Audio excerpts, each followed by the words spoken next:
by the time you already probably figured out that Bali is closed for tourism right now. But it doesn't mean that you cannot go to Bali if you were to go for a different purpose. And therefore you have to look into the different visas that you can apply for. So myself, I entered Bali on the 22nd of October, but that's already a while ago and a lot may have changed already. Actually, I know that already some requirements have been altered, and therefore it's very important that you look into this yourself. So by the time you watch this video, some things may have changed already. But regardless of that, I will still explain to you exactly how I got to Bali, because this should give you a very clear idea of which steps to follow, how it works, and what you can really expect in the procedure of making your way to Bali right now. Welcome to the Flint Lab. My name is Duco, a digital nomad, and that is someone who works from anywhere in the world, online from a laptop. And it is my mission to show you exactly what this kind of lifestyle is like, but also how to become one. And so make sure to subscribe to my channel for weekly new videos, tips and tricks, mindset hacks, and more updates about Bali. Okay, so how did I get into Bali? So right now and at the time when I got in, there are different types of visas. So the one that I got was the B211 business visa or social visa. What is important to note with the visas is that you cannot apply for the visas individually. With this visa, it is very important that you have a local sponsor. Without having the permission of a local sponsor, you are not able to enter the country. And therefore, the easiest way to get to that is by having an agency. In this case, the agency, they will sponsor you, they will do all the paperwork for you. So basically, the only thing you have to worry about is by transferring the money to the agency, and they will request some documents of you, but that is it. So in my case, I got the contact of an agency of a very good friend. And what is very important here is credibility. Why is credibility very important? Well, the reason is that there are actually some cases where people are being scammed by certain agencies. So my friend already had been using the service of the agency for a longer time. That was for me enough credibility to say, yes, I want to go with this agency.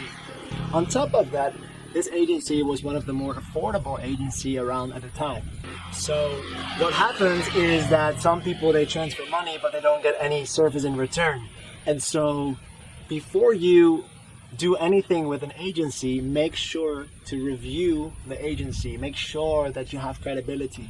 The best is, of course, to have a friend or acquaintance who can tell you, hey, I use this agency, they got me to Bali, I paid this, and that, and the service was great. Well, that's enough for you to go with that agency. So again, be very careful. Hundreds of people have been scammed already, so make sure you're not become one of them too. I said I applied for the business visa, but they never asked me for an actual business. So it's good to know that you don't need a business to apply for the business visa or social visa. So what they do for you is pretty awesome. They set up a meeting for you on paper. Then they get in contact with the customs, your embassy, and everything will be sorted out on paper. Then after a couple of weeks, they contact you, they send you an email with the so-called telex. Then once you receive the telex, you set an appointment with your embassy to complete your visa and to get a stamp over there. So this actually sounds like a lot of work, but the process is quite simple, and absolutely having an agency to do this work for you is so much more convenient, and it is way easier, and you will save a lot of stress, and probably you end up spending a little bit more, but it's all worth it once you enter Bali. So that was my visa run in a nutshell, but you probably want to know what about now, because some things have changed. Alright guys, so things are different today, and one of the biggest changes is that right now you can get an electronic visa instead of just a telex, and therefore you can get actually access to a visa within 2 to 3 days, and that is very fast. And because of that, you can be here in no time. But again, you can only get that if you were to work with an agency, because they will sort all the paperwork out for you, and this will speed up the process. So if you want to get to Bali fast, this is the way. So make sure you get in touch with the agent. They will provide you with all the information you need to provide to them. You pay the certain amount they request and you can get your visa from the embassy in less than 3 days. And that's amazing, right? That's incredible. You probably want to know how much you would spend for that, of course, and I understand that. So what is good to know is that the agency, they will charge you for the process duration time. So the faster you want to have your visa, the more you pay. And therefore, you can end up spending between $300 and $800 for the business visa. So let's say you have your visa, but then you're not there yet, because right now, to get into Bali, it is very important that you have a negative PCR test. And the PCR testing is, in my opinion, the most stressful part, because now you have everything sorted out. You have your flight, you have your visa, but everything kind of depends on the test. And the thing is that you want to test within 7 days before arrival. That's what the government requires. Actually, they changed that to 48 hours, which made it almost impossible. But I believe that I read another article this morning stating that they want to change it back to 7 days. So guys, super important. The Indonesian customs, they require you to come with a valid negative PCR testing that has been done within the window of 7 days upon arrival. So the only thing that I can recommend to you is that you do your PCR test within at least 5 days before your departure, because your flight is also going to take maybe like 20 to 30 hours. So you won't stress out that you won't make it on time to have a valid PCR testing upon arrival. It sounds very difficult, and actually this part is pretty stressful, as when you do have a positive test, that means that you have to alter your flight. And yes, that's stressful, but don't worry too much about it, because I know that most of the flights, like most of the airlines, they actually are very flexible with that. So when you book a flight, you want to book the flight to Jakarta. Right now there are not that many flights going to Denpasar, Bali straight away. So make sure you find a return flight that goes to Jakarta. When you have a return flight, it doesn't mean you have to go back if you want to stay in Bali. But you need to have a return flight to get into the country, because they require that you have some form of document proving that you will leave the country within a certain time. And so you book the return flight to Jakarta. This is probably also most cheap. And from Jakarta, there are heaps of flights going from Jakarta to Bali for around $40.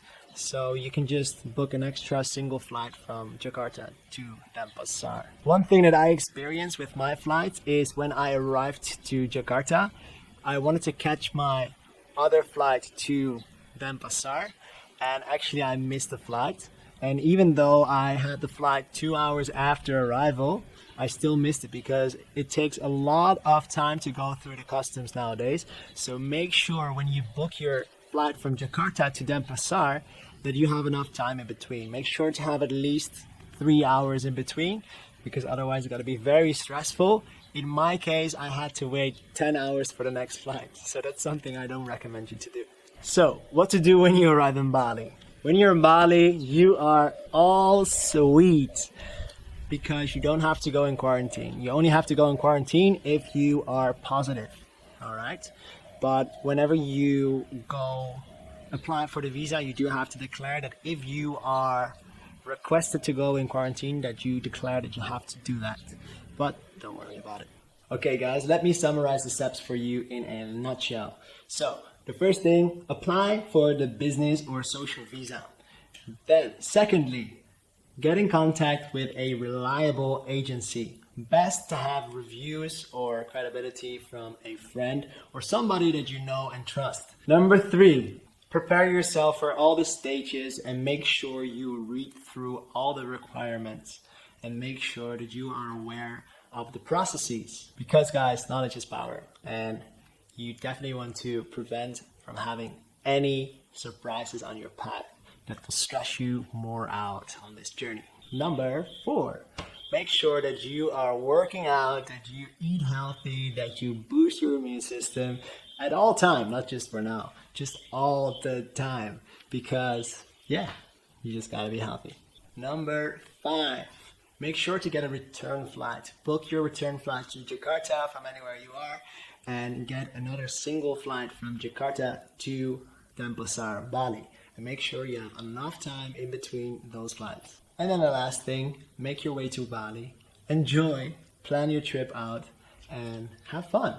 And hopefully one day I will welcome you here on the islands of gods. Alright guys, that may have sounded like a lot, but if you look at the process itself, it is not that much. It's just a little bit of research that is required, but most of the research is done by the agency. So if you have a very good agency, they will help you out, and they will take away the stress, and they will do all the paperwork, so you don't have to worry about it. Just make sure you double check the things that I just mentioned. Okay guys, thank you so much for watching. I really hope that this video helps you in understanding a bit more about the process of getting here to Bali.